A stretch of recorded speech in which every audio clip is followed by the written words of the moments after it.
Good morning प्यारे बच्चों। हर घर पाठशाला में आपका स्वागत है। कोविड-19 से अपना ख्याल रखिएगा। मास्क, डिस्टेंस और सैनिटाइजर का इस्तेमाल कीजिएगा। बच्चों, हम आज जानेंगे ऊंचाई वाले जो क्षेत्र होते हैं या पहाड़ी क्षेत्रों में लोगों का जीवन किस तरह से होता है, उनका बसेरे किस तरह से होते हैं, घर किस तरह से होते हैं, किन परिस्थितियों में वह रहते हैं, उनके बारे में जानकारी हासिल करेंगे। इसके लिए हमने कक्षा 5वीं का लेसन नंबर 13 बसेरा ऊंचाई पर को चुना है। इससे हम जानकारी जुटाएंगे कि किस तरह से लोग जो हम वो हाई एल्टीट्यूड में रहते हैं और किन परिस्थितियों का उन्हें सामना करना पड़ता है, वहाँ का जनजीवन किस तरह से होता है। तो आइए बच्चों, इसी कड़ी को आगे बढ़ाते हैं और अपनी जानकारियों को इकट्ठा करते जाते हैं। कहानी की शुरुआत जो है वो एक यात्री से होती है, जो कि आपको चित्र में दिखाई दे रहा है। इसका नाम है गौरव जानी, जो कि मुंबई का रहने वाला है और अपनी मोटरसाइकिल से लद्दाख की ओर निकल पड़ा है। उसे जो है वो भीड़ भाड़ वाले एरिया पसंद नहीं है। उसे एकांत और प्राकृतिक दृश्य जो हैं वो अच्छे लगते हैं, इसीलिए वो अपनी मोटरसाइकिल लेकर जो है वो रवाना हो चुके हैं लेह लद्दाख की ओर। रास्ते में उसे जो है वो बहुत सारे छोटे छोटे शहरों को भी पार करना पड़ा, और जो कि भीड़ भाड़ वाले ही थे। हालांकि उसे जो था वो जब वो 1400 किलोमीटर की दूरी का रास्ता तय करते हुए 3 दिन के बाद जो है वो दिल्ली पहुंचा, तो उसे भी दिल्ली के वही हालात लगे जो कि मुंबई के हालात थे। वे अपने साथ जो है वो कुछ जरूरी सामान जो है वो लेकर चलता है, जैसे कि टेंट बिछाने के लिए अपने कुछ सीट्स, प्लास्टिक सीट्स और कुछ खाने पीने का सामान, कैमरा, खाना और कुछ एक दवाइयाँ इत्यादि जो है वो लेकर निकल पड़ता है। आगे उसे आशा थी कि दिल्ली में जो है उसे कुछ एक पर्वतीय क्षेत्र मिलेंगे, परंतु उसको ऐसा महसूस नहीं हुआ। ऐसी कोई जगह उसको नहीं मिली। वहां भी वही कंक्रीट के, सीमेंट के ऊंची ऊंची इमारतें और भीड़ भाड़ वाले एरिया थे। आगे वो चल पड़ता है अब मनाली की ओर। दिल्ली से में जो है वो फिर अपना सामान समेटता है और 2 दिन के बाद जो है वो मनाली पहुंच जाता है। वहां उसे पहाड़ों की ठंडी ताजी हवा जो है वो मिलती है और वहां वे चैन की सांस लेता है। असली यात्रा तो अब उसकी आगे शुरू होने वाली थी, क्योंकि उसे जो है वो लद्दाख, जो कि जम्मू कश्मीर का एक जिला था, अब जो है वो जम्मू कश्मीर से अलग हो चुका है और अब ये एक अलग प्रांत या अलग राज्य जो है वो बन गया है, जो कि हाल ही में हुआ है, थोड़े ही समय पहले हुआ है। तो यहाँ से अब वो मनाली से अपना रास्ता जो है वो लद्दाख की ओर पकड़ लेता है। आगे वो कहता है कि मैं कुछ समय के लिए वो वहां रुकता है, तो उसने एक अपना टेंट लगा लिया है और रात जो है वो वहीं पर बिताता है। रात की ठंड से बचने के लिए टेंट लगा लेता है और बोलता है कि मैं अपने साथ जो भी नायलॉन की टेंट लाया था उसे वो लगाता है। उसकी मोटरसाइकिल बाहर ही खड़ी रहती है और फिर सुबह जब चिड़ियों की चहचहाट होती है तो वहां से फिर वो उठता है और अपने अगले रास्ते की ओर निकल पड़ता है, अगले गंतव्य की ओर निकल पड़ता है। ठंडा रेगिस्तान। ठंडा रेगिस्तान का मतलब है बच्चों, रेगिस्तान जो है वो 2 तरह के होते हैं। एक होते हैं गर्म रेगिस्तान, जैसे कि हमने आम जो हमारी धारणा होती है कि रेगिस्तान, जब हम शब्द बोलते हैं तो हमारे मन में पहला विचार यही आता है कि रेगिस्तान गर्मी वाला एरिया ही होगा, या चारों ओर रेत बिखरी हुई हमारे सामने, हमारे जो काल्पनिक जो तस्वीर आती है उसमें यही आता है कि चारों तरफ रेत फैली है, रेत ही रेत है और बहुत ज़्यादा गर्मी फैली है। परंतु दूसरी तरफ से ठंडे रेगिस्तान भी होते हैं, जहाँ पर बहुत सारी बर्फ होती है और हमेशा ठंड ही रहती है। आखिरकार बोलता मैं अपनी लोनर, जो उसकी बाइक है उसका नाम है, उसे लेकर जो है वो आगे की ओर ठंडे रेगिस्तान की ओर चल पड़ता है।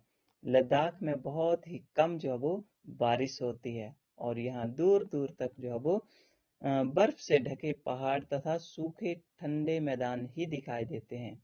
लेह शहर की एक शांत गली में सफेद पत्थर की सुंदर मजबूत भवन जो है या घर जो है वो उसे दिखाई देते हैं। थोड़ा आगे बढ़ा तो कुछ बच्चे जो है वो उसका स्वागत करते हुए चिल्लाते हैं, झूले झूले झूले। झूले का मतलब है स्वागत है आपका।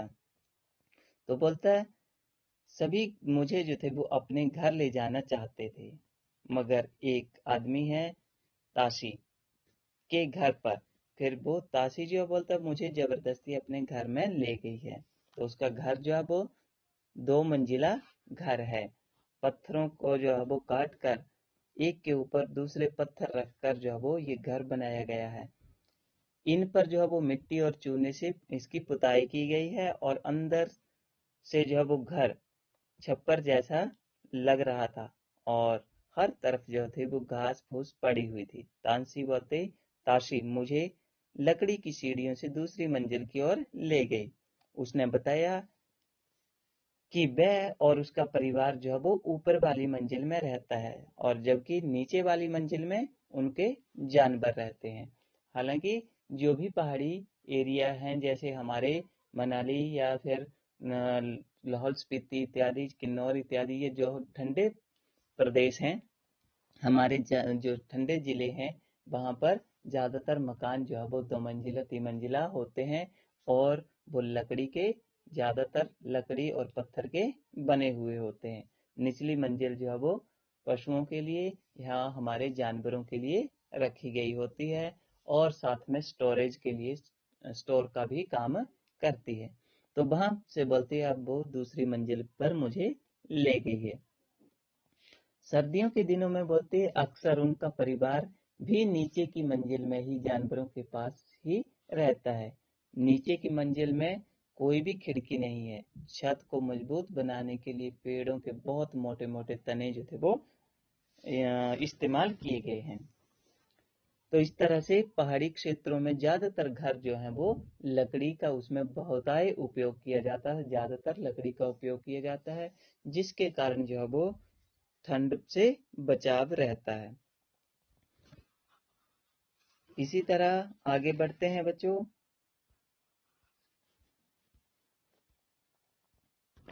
छत से जब फिर इसके बाद वो उसे अपने घर की छत पर ले जाती है और छत से उसे बहुत ही खूबसूरत दृश्य जो है वो दिखाई देता है।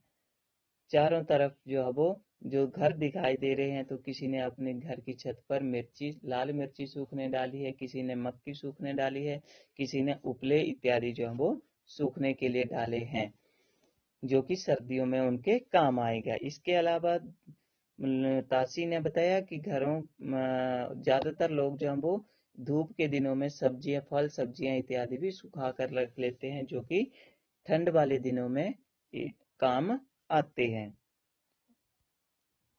घरों की दीवारें जो है वो काफी मोटी हैं और फर्श जो है वो भी लकड़ी के होते हैं, ताकि उन्हें सर्दियों में ठंड से बचाव किया जा हो सके। इस तरह से दुनिया की चोटी पर लोगों का बसेरा। अब बोलता है जो गौरव है वो आगे की ओर चल पड़ता है अपने गंतव्य की ओर। लगभग 5,000 मीटर की ऊंचाई पर बना हुआ एक मैदानी इलाका बिल्कुल सुनसान और पथरीला सा था और इतनी ऊंचाई पर बोलता सांस लेना भी मुश्किल था। हाई एल्टीट्यूड में या ऊंचाई वाले क्षेत्रों में बच्चों सांस लेने में दिक्कत होती है, क्योंकि वहाँ ऑक्सीजन का स्तर जो है वो मैदानी क्षेत्रों की तुलना में बहुत कम होता है या कम होता है। तो बोलता है इस कारण बोलता है ऑक्सीजन के कम होने के कारण मेरे को हल्का हल्का सिर दर्द भी हो रहा था और कमजोरी महसूस हो रही थी। फिर बोलता धीरे धीरे मुझे वहाँ आदत पड़ गई और अब वो ठीक है। कई रातें जो वो और कई रातें और कई दिन अकेले चल सफर में बिताने के बाद एक दिन जो अचानक उसके सामने जो वो बहुत सा हरा मैदान जो वो दिखाई दिया और वहां पर चरती हुई भेड़ बकरियां भी दिखाई दी थी। तो बच्चों यहाँ तक हमने देखा कि हाई एल्टीट्यूड के जो क्षेत्र हैं वहां पर जनजीवन जो है वो बहुत ही कठिन है। मकान वहां पर बहुमंजिला बनाए जाते हैं, ज्यादातर मकान लकड़ी और पत्थर के बनाए जाते हैं। तो बच्चों इसी के अगले भाग में हम और भी जानकारी देंगे, जो कि लद्दाख और लद्दाख का कुछ एक एरिया है उनके बारे में और वहाँ के लोगों के बारे में जानकारियाँ इकट्ठी करेंगे। तब तक अपना कोविड से ख्याल रखिएगा और दिए गए कार्यपत्र को आप अवश्य पूरा करें और अपने अध्यापकों को दिखाएं। धन्यवाद।